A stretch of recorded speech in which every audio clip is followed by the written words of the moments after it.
C'est une affiche incontournable des grandes compétitions internationales. Ce soir, ce n'est pas une demi-finale, c'est encore moins une finale. Et pourtant, Vicente, ce match d'aujourd'hui à Budapest entre la France et le Portugal est diablement important pour l'avenir de ces deux nations dans la compétition. Alors pour la France, il n'y a pas d'enjeu sur la qualification, vous le savez, mais il y a un enjeu sur le classement. Premier, deuxième ou troisième, ça quatrième, change par rapport à cinquième. et on a évidemment intérêt à s'imposer. Et quant aux Portugais, il ne faut surtout pas qu'ils perdent s'ils veulent se qualifier pour les huitièmes de finale. Bref, tout le monde a intérêt à gagner. Regardez, en bas de votre écran, les trois possibilités selon le classement de l'équipe de France à la fin de cette soirée. Les Bleus sont qualifiés certes, mais s'ils devaient être premiers de leur groupe, ils rencontreraient la Suisse ou l'Ukraine. S'ils devaient être deuxième, ils rencontreraient l'Angleterre et à Wembley. Et s'ils devaient terminer troisième ce soir, ce serait la Belgique qui affronterait les Bleus. Alors, est-ce qu'on peut imaginer que ces deux-là vont calculer l'éventuel adversaire qu'ils retrouveront en huitième de finale? A priori non. Écoutez la réponse de Didier Deschamps, sélectionneur, c'était hier au micro de Frédéric Allonge. Dans le sport, il faut pas jouer avec ça. Et par expérience, je sais que ce calcul-là est un très mauvais calcul. C'est respecter le jeu, respecter l'adversaire, à savoir le Portugal, et respecter aussi les équipes qui auront toutes joué et qui seront en attente forcément, parce que le résultat de demain peut avoir une incidence sur le fait que les autres équipes soient qualifiées. Et cette équipe de France ce soir, elle va être un tout petit peu différente de celle qui a fait match nul, un partout contre la Hongrie il y a quelques jours. Vicente, 3 changements en tout. Le plus important, c'est l'arrivée pour son premier grand match chez les A de Jules Koundé sur le côté droit. Oui, c'est vrai que c'est le changement majeur à la place de Benjamin Pavard. Alors je ne pense pas que ce soit une sanction pour Pavard.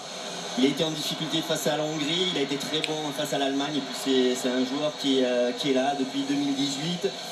Didier Deschamps l'apprécie, mais c'est quand même une marque de confiance pour Jules Koundé, très peu d'expérience internationale, et il est là, titulaire. Et retour de Lucas Hernandez, retour de Tolisso. Écoutez justement et regardez cette composition ce soir mise en place par Didier Deschamps.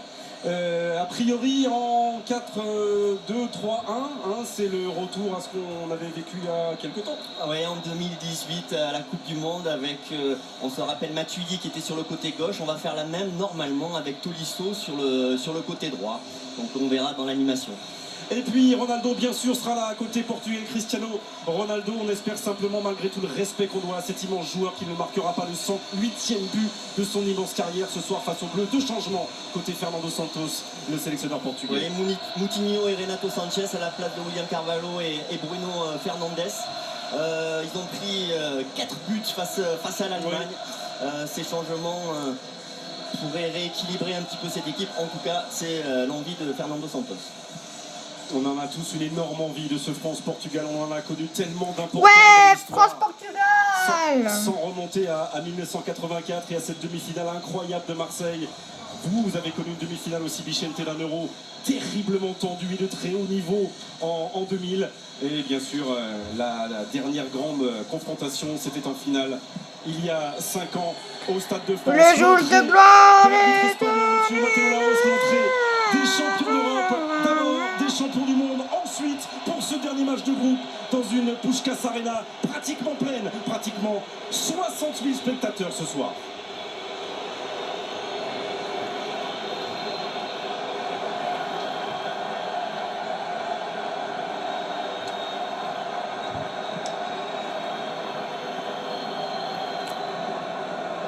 Allez la France! Allez la France! Allez la France! Défoncez les Portugais, la France! Niquez-les avec un coup de pied dans le zizi!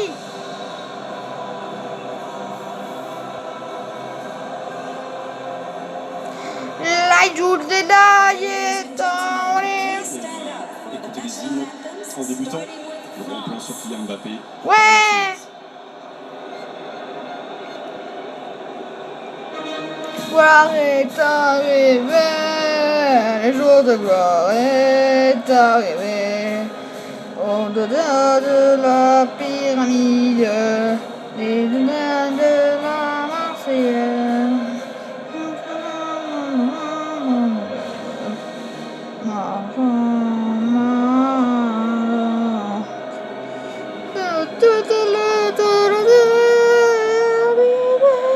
Salut Hernandez, au revoir Hernandez.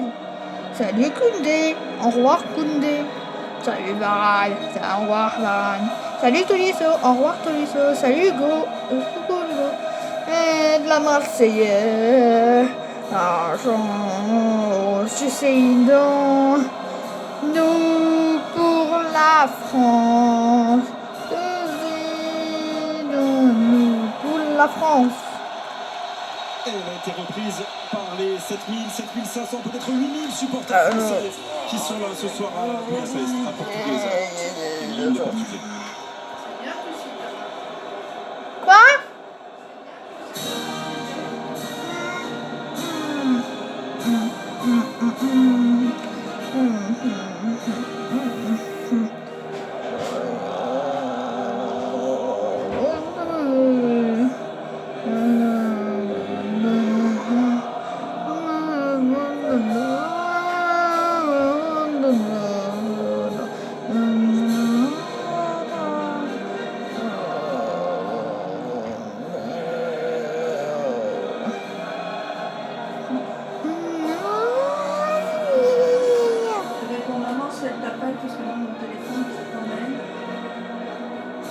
Mais prends avec toi.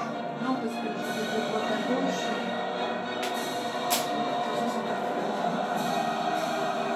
Je fais aspirateur.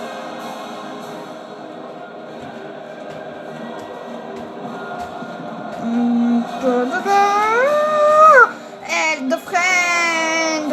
Red